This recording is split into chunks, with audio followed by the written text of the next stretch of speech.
भारत में एक ऐसा दौर था जब देश को स्वतंत्रता मिली थी और तब गाड़ियां सिर्फ आयात की जाती थी और उस दौर में यह कल्पना भी नहीं की गई होगी कि आने वाले 7 दशकों में भारत दुनिया के सबसे बड़े ऑटोमोबाइल मार्केट में शामिल हो जाएगा।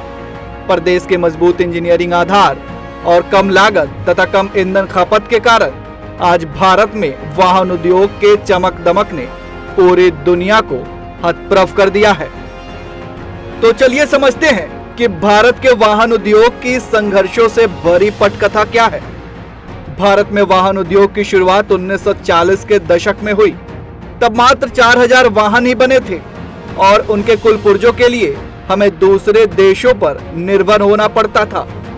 कुल पुर्जों की आपूर्ति के लिए भारत सरकार और निजी क्षेत्र की तरफ से इकाइयां लगाने के प्रयास किए गए। हालांकि राष्ट्रीयकरण और निजी क्षेत्र के विकास में बाधा डालने वाली लाइसेंस राज के कारण 60 और 70 के दशक में इस उद्योग की वृद्धि काफी धीमी हो गई।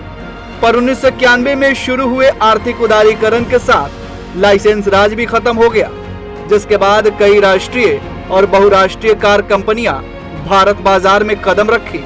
लाइसेंस राज खत्म होने के बाद ये आंकड़े को देखें तो 1995 में 3.12 लाख कारों की बिक्री हुई थी और 2003 में ये आंकड़ा 10 लाख के पार पहुंच गया। 2014 में एनडीए सरकार के आने के बाद इस क्षेत्र का कायाकल्प हो गया। Society of Indian automobile manufacturers के मुताबिक 2021-22 में देश में 22.93 करोड़ वाहन का उत्पादन हुआ और ये पिछले 7 दशकों की तुलना में 5700 गुना अधिक है।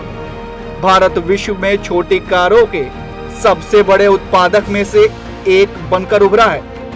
भारत में जैसे वाहन उद्योग विस्तार कर रहा है, उसे देख पूरी दुनिया ये मान चुकी है कि भारत कुछ ही वर्षों में इस क्षेत्र में विश्व में सबसे आगे होगा।